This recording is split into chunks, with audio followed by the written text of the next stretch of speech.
J'espère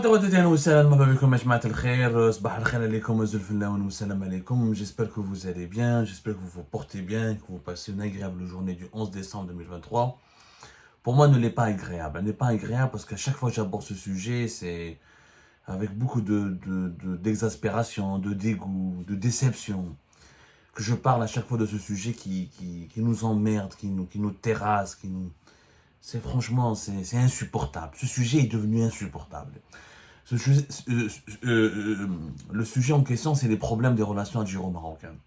Irréconciliables. À chaque fois qu'il y a un pas en avant, il y a toujours un pas en arrière. Trop de problèmes, trop d'incompréhension, trop de malentendus entre les deux plus importants pays du Maghreb. L'ambiance est toujours envenimée. Il y a des relations tout simplement pourries entre les deux pays. Rien ne semble pouvoir les réconcilier. Alors au moment où les États-Unis d'Amérique entament une médiation, on l'a expliqué hier, euh, le secrétaire d'État adjoint Joshua Harris, qui est venu à Alger le 7 décembre dernier, l'interview qu'il avait accordée, publiée sur le site internet de l'ambassade des États-Unis en Algérie, où il explique clairement les tenants et les aboutissants d'une initiative nouvelle sur laquelle nous allons revenir. Les États-Unis d'Amérique veulent réconcilier le Maroc avec l'Algérie, veulent rétablir la paix entre l'Algérie et le Maroc, veulent convaincre l'Algérie de normaliser ses relations politiques avec le Maroc, veulent proposer un compromis réaliste pour finir, pour permettre à l'Algérie et au Maroc de tourner la page des tensions et d'éviter une escalade militaire qui pourrait aboutir à une confrontation directe. Parce que jusque-là, les esprits sages, les personnes sages, les esprits raisonnables, je sais pas, ceux qui ont un peu de bon sens, pensent qu'il ne pourrait pas y avoir de guerre entre l'Algérie et le Maroc. Mais nous vivons dans un monde hyper dangereux. Depuis le début de la guerre en Ukraine, il y a un désordre mondial qui se généralise, qui contamine la région du Moyen-Orient aussi, avec la guerre entre le Hamas et Israël, les tensions qui ont éclaté au Yémen, les problèmes qui ont entre l'Iran et l'Occident, la Russie et l'Occident, l'Algérie et le Maroc pourraient malheureusement, et je l'ai dit mille fois, basculer dans une phase incontrôlable et dangereuse. Une petite étincelle, franchement, il suffit qu'une petite étincelle et les deux pays peuvent s'affronter. Peuvent s'affronter parce que nous sommes sur une pièce, sur un échiquier mondial où les grandes puissances essaient de se disputer le leadership planétaire. Il y a un nouvel ordre mondial qui est en train de voir le jour sous nos yeux. Et nous, on risque d'être au Maghreb, comme au Proche-Orient, comme en Ukraine, on risque, comme c'était en Arménie et l'Azerbaïdjan, on risque d'être le nouveau théâtre. Un théâtre de confrontation entre les grandes puissances, et on pourrait être entraîné dans ce conflit qui ferait que des dégâts, que des milliers de morts en Algérie comme au Maroc. Donc, malheureusement, la médiation américaine était, au début, c'était rassurant, c'était intéressant, qu'une grande puissance comme les États-Unis d'Amérique essaie de réconcilier, de rétablir la paix entre l'Algérie et le Maroc, mais il y a toujours des sujets de tension.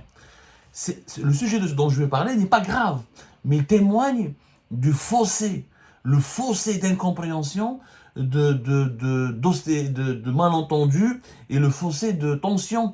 Je cherche un mot, l'animosité. Le fossé d'animosité aujourd'hui qui sépare l'Algérie du Maroc. Aujourd'hui, le 11 décembre, il y a un événement sportif africain important. Il se passe à Marrakech. C'est la cérémonie les CAF Awards 2023. Les CAF Awards 2023, c'est une cérémonie annuelle qui se déroulera cette année, donc aujourd'hui même, à Marrakech au Maroc, pour récompenser les meilleurs footballeurs. Les meilleurs footballeurs africains dans toutes les catégories, que ce soit les masculins, les hommes, comme les joueuses de football, comme les joueurs de football, catégorie féminine et masculine, pour le meilleur joueur africain de l'année, pour les meilleures équipes de l'année, les meilleurs entraîneurs africains de l'année, les meilleurs gardiens de but de l'année. Donc c'est la fête du football africain aujourd'hui. C'est la fête du football, elle se déroule au Maroc. Le Maroc, c'est pas la première fois qu'il accueille un événement continental important, c'est pas la dernière fois qu'il va accueillir un événement continental important, sauf que la spécificité de cette année, c'est que l'Algérie boycotte.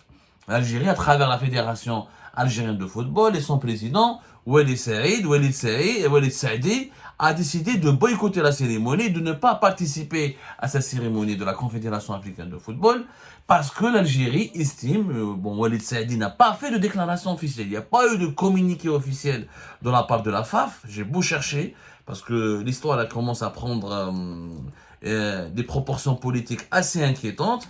La Fédération algérienne de football, moi j'ai pas vu de communiqué qui explique pourquoi elle n'est pas représentée au cours comment on appelle ça, au cours de cette cérémonie, à l'occasion de cette cérémonie des CAF Awards 2023, alors que l'Algérie, je le rappelle, ça reste l'un des pays africains les plus importants, l'un des membres les plus importants de la Confédération africaine de football, l'un des pays footballistiquement parlant, l'un des pays les plus stratégiques et les plus rayonnants pour le football africain, qui a apporté beaucoup de choses et l'Algérie a beaucoup apporté au football africain à travers ses prestations en Coupe du Monde ou dans plusieurs compétitions continentales ou internationales. L'Algérie est un grand pays de football et c'est un grand pays africain. Ben, il sera absent. Walid Saadi a fait une déclaration aux médias. Il dit que je ne participerai pas à cette cérémonie de la CAF à Marrakech en solidarité avec Mahrez. Alors qu'est-ce qui se passe? Les Algériens, officiellement, c'est un problème qui dépasse Riyad Mahrez. Cette cérémonie de la CAF, il s'avère que pour les Algériens, les Marocains ont tout fait pour exclure les talents et les joueurs algériens.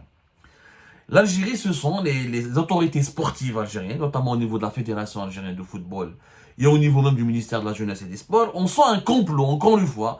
Les Algériens sentent qu'il y a un complot, qu'un complot a été orchestré contre les grands joueurs, les personnalités sportives algériennes qui ont été écartées. Alors, au départ, il y avait une liste de joueurs qui ont été sélectionnés, une liste pour, on appelle ça la liste, une première liste. Dans la première liste qui a été établie au mois de novembre, qui a été révélée au mois de novembre 2023, la liste des joueurs africains de l'année, il y avait au moins 2 joueurs algériens. Il y avait Rami Ben Sebaini, joueur de Dortmund, qui est pris avec le club allemand de Dortmund, etc. Riyad Mahrez, incontournable, parce qu'il a gagné la Ligue des Champions en 2023 avec Manchester City, il a gagné le championnat d'Angleterre, il a beaucoup brillé en 2023. Donc au départ, il y avait des joueurs algériens, en réalité, sauf qu'effectivement, dans la liste préliminaire, que ce soit dans le meilleur joueur africain de l'année, que ce soit les gardiens but de l'année, même dans les gardiens but de l'année, il y avait le joueur à l'USMA Oussama Bembot, les joueurs interclubs de l'année, il y avait quelques joueurs aussi algériens, mais dans toutes les catégories, que ce soit entraîneur de l'année, il y avait aussi Abdelhak Ben Cheikha, l'entraîneur de l'équipe de l'USMA qui a gagné 2 titres africains, la Coupe de la CAF et la Super Coupe africaine. Mais il y avait, mathématiquement parlant, c'est vrai qu'il y avait beaucoup de joueurs marocains, beaucoup d'entraîneurs et de joueuses, même en équipe féminine marocaine, qui ont été sélectionnés. Ils dominent. Le Maroc domine le classement. Enfin, domine pas le classement, il domine la composition des listes, des personnalités, des joueurs et des joueuses qui ont été sélectionnés pour être récompensés ou là pour obtenir les titres de meilleurs joueurs ou là de meilleurs joueurs de l'équipe nationale ou là dans leur club. Bref, pour obtenir des récompenses de meilleurs footballeurs ou footballeuses du continent africain. Il y a une domination marocaine. Après, au départ, c'était pas choquant, parce que le Maroc, quand même, l'équipe nationale marocaine, elle a fait une excellente Coupe du Monde en 2022. L'équipe féminine marocaine, c'est vrai qu'elle brille. Il y a le Wydad ou le Raja qui brille aussi, 2 clubs marocains qui brillent sur la scène continentale. C'était pas choquant. Le problème ensuite, c'est que ça c'était les listes préliminaires. Dans la dernière shortlist, il y a la dernière liste définitive, parce qu'au départ il y a une liste d'une dizaine de personnalités, de joueurs de footballeurs qui sont nominés. Ensuite il y a la liste finale. La liste finale, par exemple, des meilleurs joueurs de l'année, des meilleurs joueurs africains de l'année. Il n'y a plus de Riyad Mahrez. Il n'y a que 3 joueurs. Le Marocain Achraf Hakimi, le Nigérian Victor Osimhen et l'Égyptien Mohamed Salah. Et là, il y a un scandale en Algérie. Scandale, au nom de quoi? Comment on a exclu Riyad Mahrez? Alors quoi? Parce que la récompense, elle devait... ça part des prestations... Normalement, on récompense le meilleur joueur africain en ce qui concerne ses prestations et son niveau de jeu durant la saison 2022-2023. En 2022-2023, effectivement, Riyad Mahrez a remporté la Ligue des Champions. La Ligue des Champions en Europe, elle est plus prestigieuse qu'une Coupe du Monde. La Ligue des Champions, il y a certains matchs de la Ligue des Champions qui sont plus suivis, plus populaires, qui mobilisent plus les foules et les amoureux du football que certains matchs de la Coupe du Monde. Donc, ça a beaucoup blessé, ça a beaucoup suscité une grosse polémique en Algérie. Et pour les Algériens, automatiquement, c'est un complot des Marocains. Pourquoi Achraf Hakimi et pas Riyad Mahrez? La Confédération africaine de football ne s'est pas expliquée. En plus, deuxième coup blessant pour l'Algérie, c'est que je parle de la perception algérienne. Je vous explique ce que mes sources algériennes. Moi, j'aime le football, donc ça m'intéresse. Je suis un grand, voilà, j'adore le football. Je suis beaucoup le football africain, mais je suis un grand amoureux de la Ligue des Champions. Je suis un grand amoureux du Bayern. J'ai eu l'honneur d'ailleurs de visiter le stade à Munich. Mais effectivement, l'exclusion, pour moi, l'exclusion de Mahrez, elle n'a pas de sens. Pour moi, le joueur africain de l'année, Mahrez avait normalement, il a suffisamment d'atouts à faire valoir pour figurer dans les trois ou les 5 joueurs qui devaient être sélectionnés sur le podium. Ensuite, il y a un vote, mais je pense que tout observateur, tout entraîneur sérieux, tout connaisseur du football dirait que Mahrez mériterait le joueur africain de l'année parce que une excellente saison les dernières à Manchester City, même si maintenant il est en Arabie Saoudite dans un championnat beaucoup moins relevé. Mais sur l'ensemble de l'année, Mahrez a fait beaucoup mieux que Achraf Hakimi, que Mohamed Salah, etc. Bon, mais alors, deuxième exclusion, c'est que les prix du club africain de l'année, il n'y a pas l'USMA. Il n'y a pas l'USMA, alors que l'USMA Yajma'a, quand même, a remporté 2 titres africains. Et là, c'est pour les autorités sportives algériennes, c'est une énième preuve, il y a une volonté d'exclure, de marginaliser les représentants de l'Algérie, les organisations sportives de l'Algérie, ou les joueurs algériens. Alors qu'il y a Abdelhak Ben Cheikha, l'entraîneur de l'USMA, a été sélectionné éventuellement parmi le top 3 des personnalités candidates qui pourraient gagner ou qui pourraient remporter le prix de l'entraîneur de l'équipe masculine de l'année. Mais en ce qui concerne le prix de l'équipe locale, la meilleure équipe africaine de l'année, l'USMA n'a même pas été retenu. Ça a beaucoup blessé. Bon, et en plus, effectivement, quand on voit la sélection définitive, il y a une domination marocaine qui peut s'expliquer sur le plan sportif. L'équipe nationale de l'année, le Maroc, pour moi, ça s'explique. Il y a eu la Coupe du Monde de 2022, qui est demi-finaliste quand même. Le problème n'est pas là. C'est que quand même, il y a eu des erreurs de casting. C'est vrai que l'absence de l'USMA et l'absence de Riyad Mahrez n'étaient pas justifiées. Et elle peut soulever des interrogations de façon légitime. Mais moi, ce que je ne comprends pas, au lieu de boycotter, de ne pas aller à Marrakech, pourquoi la Fédération algérienne de football ne fait pas du lobbying, ne demande pas des explications à la Confédération africaine de football? Au lieu de boycotter, le mot boycott n'a pas été utilisé, attention, parce que la Fédération algérienne de football n'a pas le droit de boycotter. Elle risque d'avoir des ennuis avec la Confédération africaine de football. Elle n'a pas de pouvoir de décision. Elle a décliné l'invitation. C'est-à-dire le premier président de la Fédération algérienne de football ne va pas y aller, ne va pas assister à la cérémonie. Mais en réalité, c'est un boycott. Un boycott parce que la Fédération algérienne de football elle est en colère. Parce que les autorités sportives, vous savez que le football est lié aux autorités politiques. Le football, c'est le sport le plus politisé c'est le sport de masse le plus politisé dans le monde entier. Il y a clairement donc une instruction, une orientation politique qui a été donnée à la FAF pour ne pas y aller à Marrakech. D'ailleurs, on ne sait pas si Abdelhak Ben Cheikha sera à Marrakech. Est-ce qu'il y aura au moins un représentant de l'Algérie ou un Algérien je ne sais pas moi, est-ce qu'il y aura au moins une équipe ou une personnalité algérienne dans cette cérémonie? Apparemment, il n'y en aura pas. Apparemment, tous les Algériens vont boycotter, vont suivre la ligne de conduite de Walid Saadi, le président de la Fédération algérienne de football. C'est dommage. Moi, je trouve cette politique de la chaise vide, elle n'est pas du tout utile. Il y a un problème au sein de la CAF, il faut que l'Algérie s'attaque à ce problème. On ne peut pas fuir le problème. S'il y a maintenant un lobby anti-algérien au sein de la CAF, il faut nommer ce lobby, il faut l'expliquer, il faut s'attaquer à lui.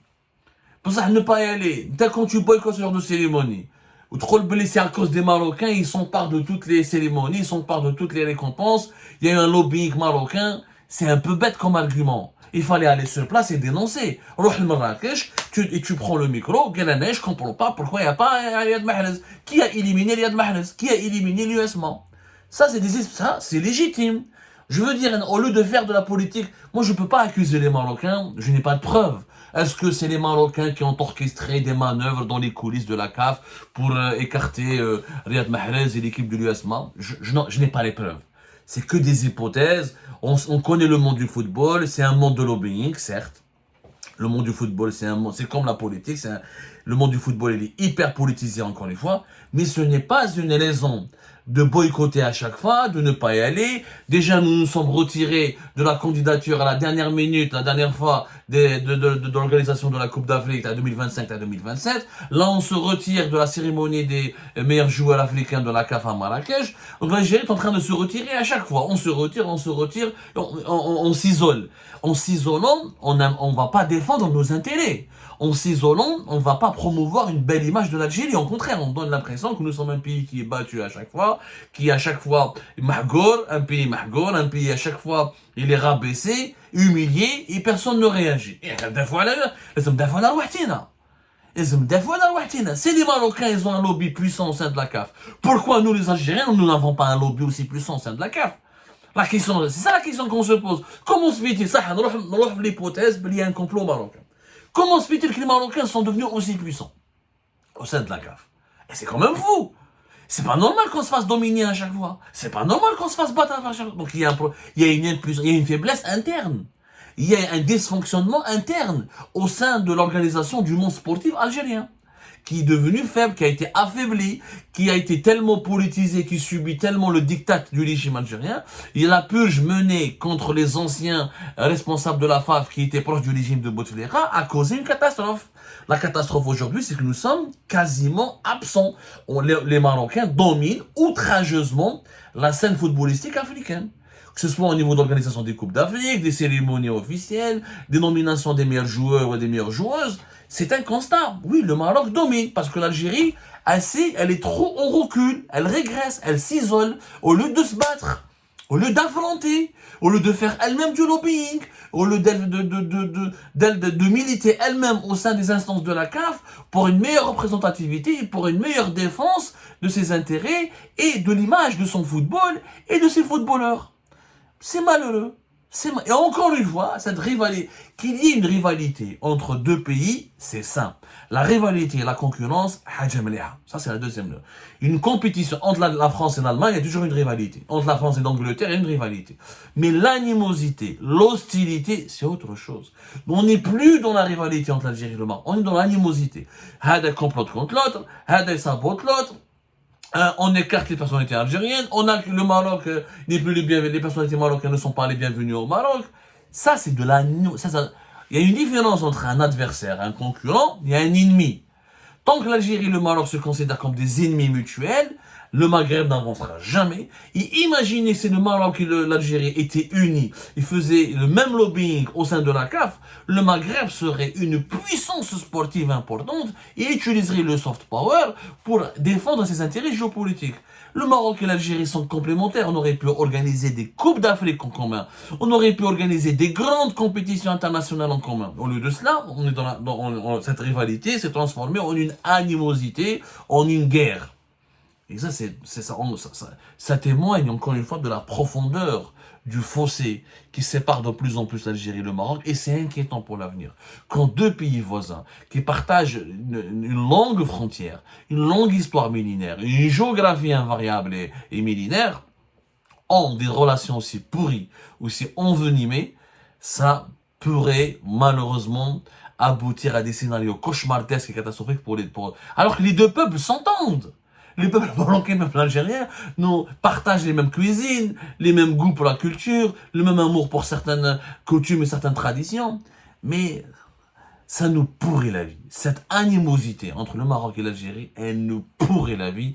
On n'en peut plus.